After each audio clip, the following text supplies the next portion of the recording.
Morning everybody, welcome to South Dakota Living. I hope you guys had a great week.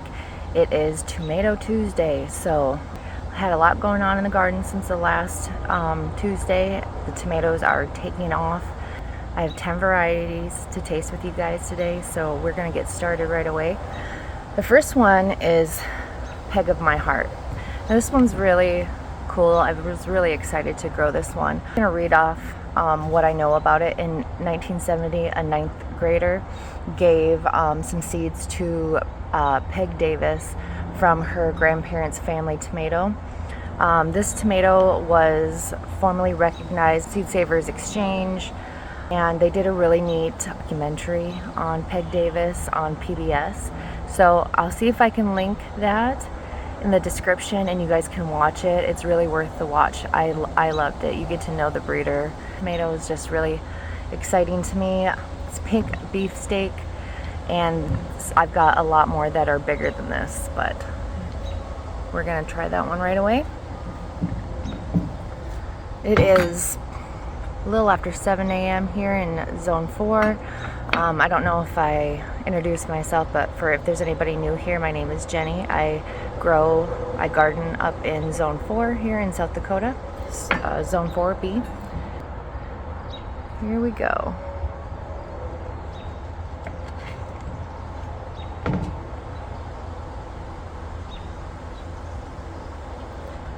I'm going to be a little conservative with the tomatoes today because I'm going to use all these tomatoes to make some vegetable soup base I'm going to can. First taste, Peg of My Heart.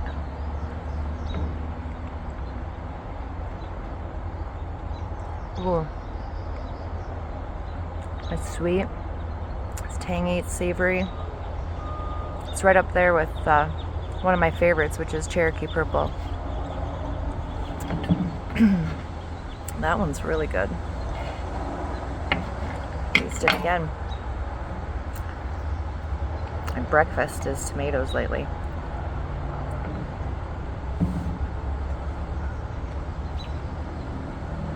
It's sweet.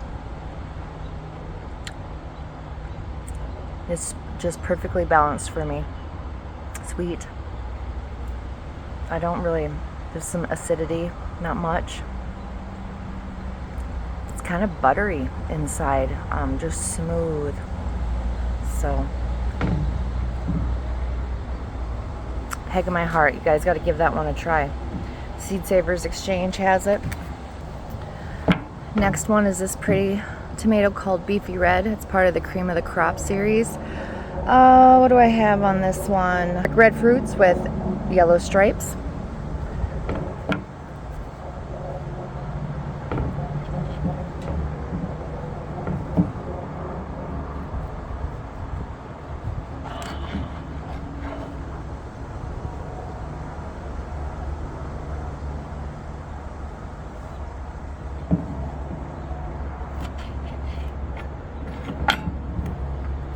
Next, Beefy Red.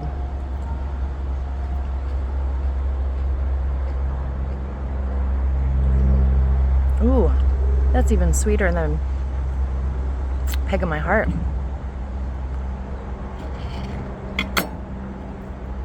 I'm excited that these are gonna go into my vegetable soup base. They taste amazing.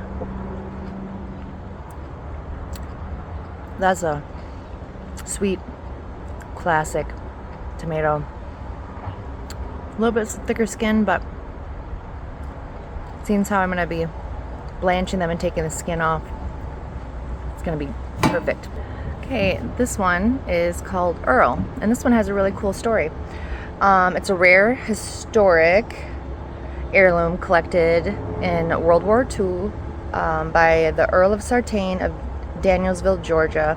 He served in the military in Germany. Victory Seeds sells this and has the whole story on how they got the seeds and where they came from. So it has a really cool story, which I enjoy. We're gonna cut right into Earl.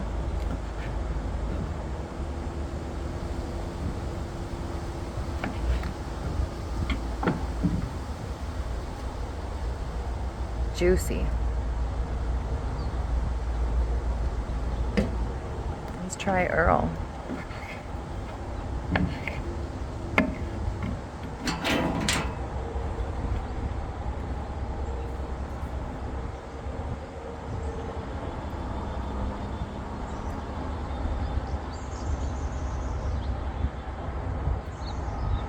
It's juicy, sweet, kind of that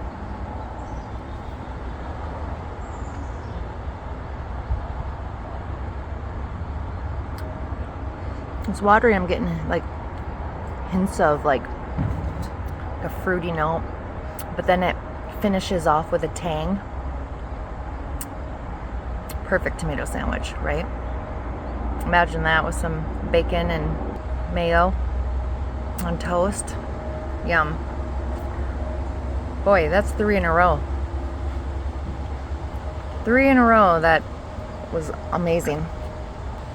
And I have plenty. I don't think I'm not going to save any seeds from these today. Okay, next is Marzano Fire.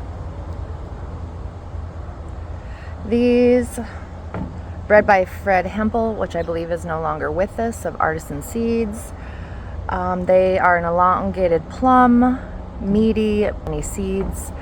The base is an orange with the golden streaks in it, with an like elongated little tip. Pasty tomato, good for canning. So we're gonna cut off one of the, let's cut it here inside. So I'm gonna blanch these, so I don't want to really cut them apart too much. It's interior look.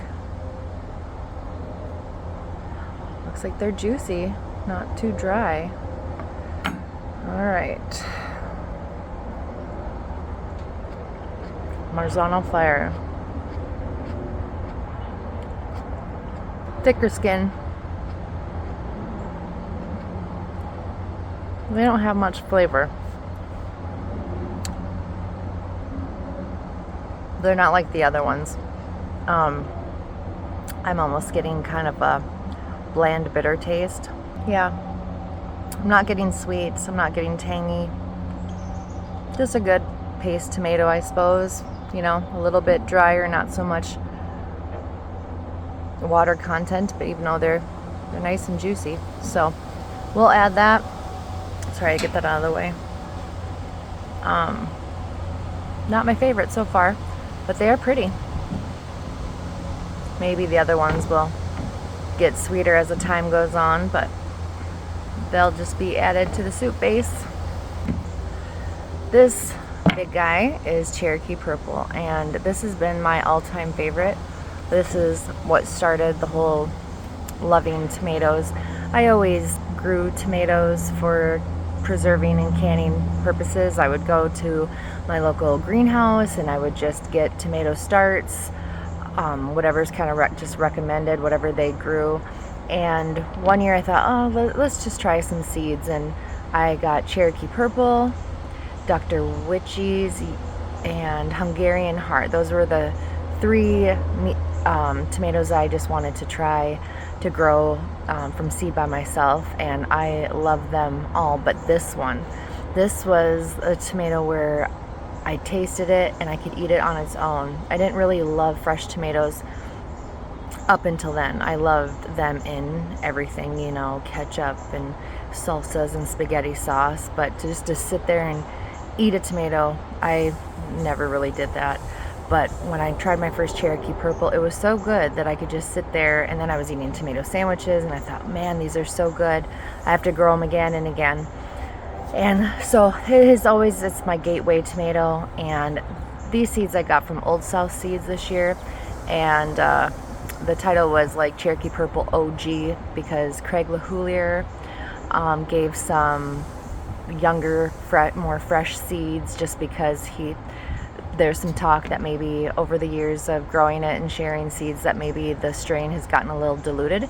So this was a little bit younger seed from him. So they're huge this year, the biggest ones I've ever grown, and there's ones even bigger out there.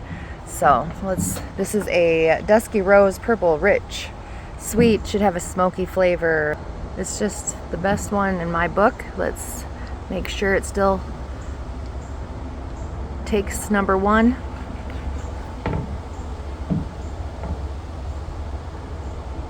Look at those pockets. Can't be any more perfect.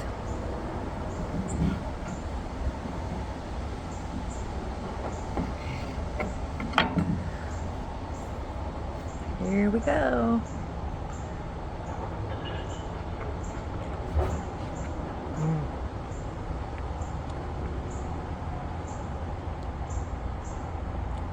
It's good.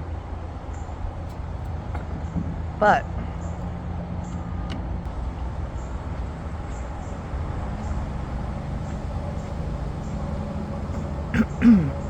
oof.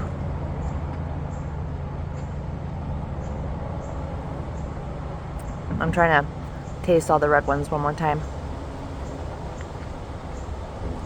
I don't know. It's almost sad to say that this year at least, Cherokee Purple I think has been knocked off its number one pedestal. I think Peg of My Heart, that one's just sitting with me. The fact the texture's so buttery and sweet and savory and tangy. And Cherokee Purple, man, it's good, but it's not, it doesn't have all those flavor profiles that Peg of My Heart does. So I don't know how to feel about that, having an all-time favorite for years. But that's why we try all these different ones. You just never know.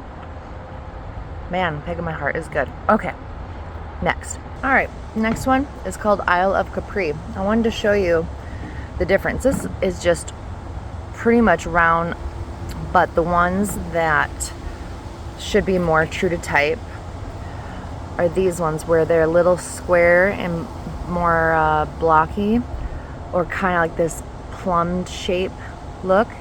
That's what we're looking for, is these ones. So some people are getting the round ones,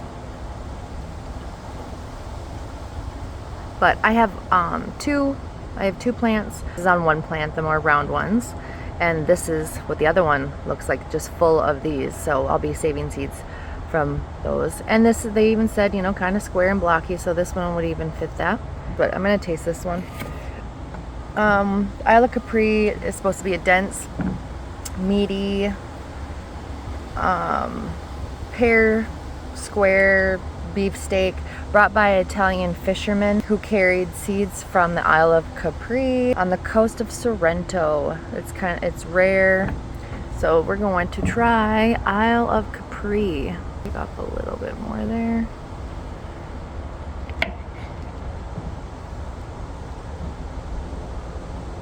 Juicy.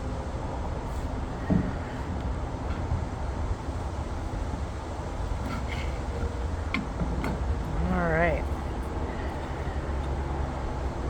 Let's see what this one tastes like.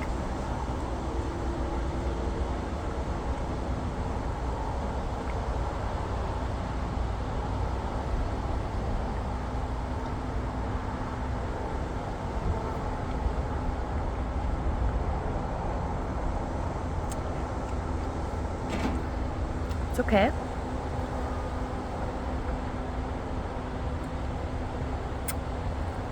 Skin thicker, don't really break down. You know, it is a dense, meatier tomato, so good for sauces. You know, which they all have their place. Not all of them are gonna be something that I would want to put on a sandwich, but great in canning sauces. So I think that's what's gonna fit in this category. And I still got skin that just won't break down, and I've said in other videos I have a thing with skin. So, but yeah, I love Capri. Great for sauces. Meaty, very meaty. So that's gonna make some good soups and stews. But when it comes to fresh eating, like it was slightly sweet. There's some acidity, but the flavors are just kind of mild, bland. It says almost seed-free, but because this is the rounder version, I see plenty of seeds in there. So we are gonna try, we'll try when these ripen, the ones that are more true to type. I'm gonna give that a go. I mean, the skins I think are still gonna be kind of thick, but yeah, we'll taste those and see if those have a different flavor profile. Okay, the next one is Meatball, and it is the sister to Nano's Meatball Dwarf. This is the indeterminate beefsteak variety. So, I'm gonna give that a go. Obviously this is a lot more riper, but it's pretty soft down here. So we're gonna give Meatball, what do I know about Meatball? A red indeterminate, meaty, juicy. So we'll give that a go. Again, I was interested in another good meaty variety for canning and sauces. It looks kind of, I don't know, tasteless just because it looks a little watery, a little mealy. Let's hope not. Ready? Okay. Meatball.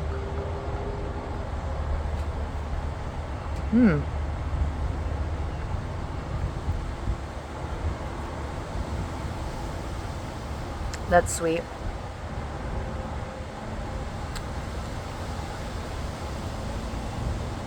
And finish is sweet.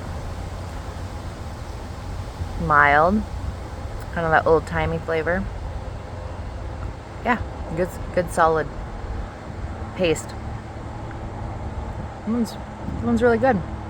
When you see inside, you see how it's, you know, like the lighter areas and stuff. Sometimes that always makes me a little concerned that it's gonna be more tasteless because it looks like something that we're buying at a grocery store, but it's deceiving. It tastes really good. One is Blackjack. It's a heart variety. There's not much information on Blackjack. There is a word associated with this variety, and it's d'antan, and it means yesteryear or old days of yore. Supposed to be thin skin, a beefy flesh, and to get sweeter when cooked. We're gonna try it fresh, and it's gonna go in with the rest. So let's get a better slice of this guy. It's pretty. All right, Blackjack.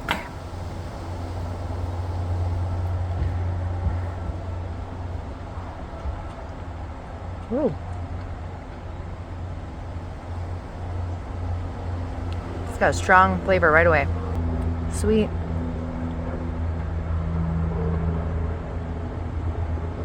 Tangy.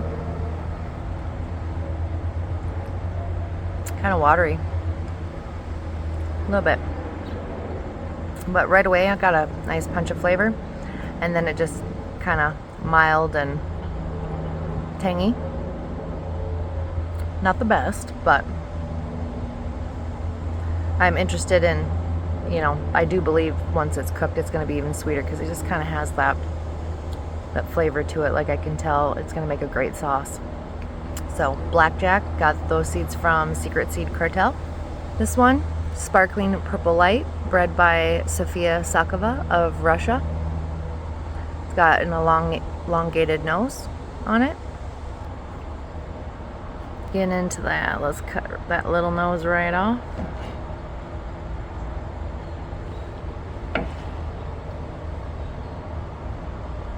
Oh, she's soft.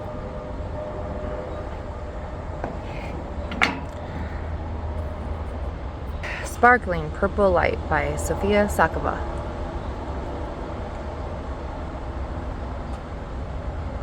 Good.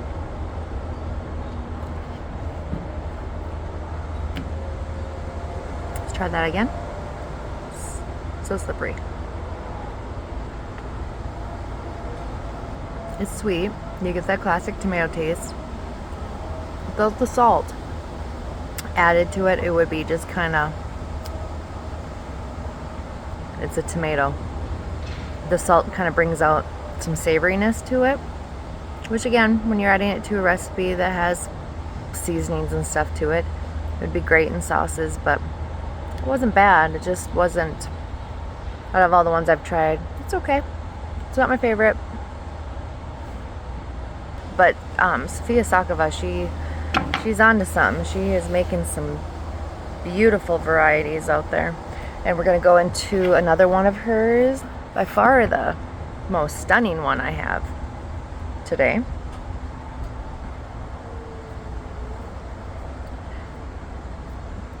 You can see there's like red, there's orange, there's yellow, there's purple anthocyanin on the top, which is brought out with the sun.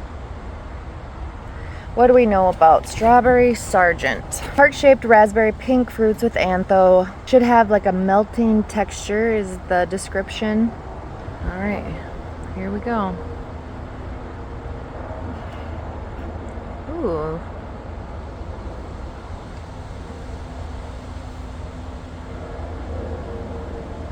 She sure is pretty.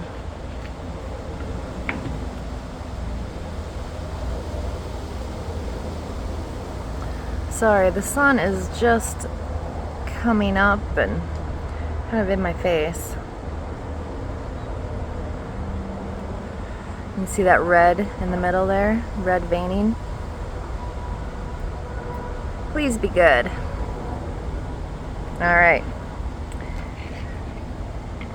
Strawberry Sergeant.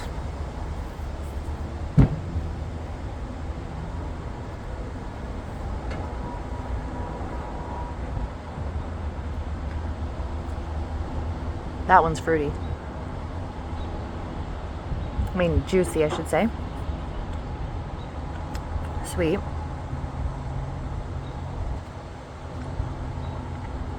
But definitely fruity. Kind of pick up sweet. It's sweet. I wonder what the Brix is on this one. Definitely a favorite. That one's really good. Strawberry Sergeant. Very, very sweet. So those were my 10 varieties to try today. I've got more coming in back to back. Things are ripening, things are ripe. So thanks for coming with on this Tuesday's tomato tasting. I hope you guys have a great week, and subscribe, hype, share, come along for more tomato tasting videos and garden tours and just South Dakota life.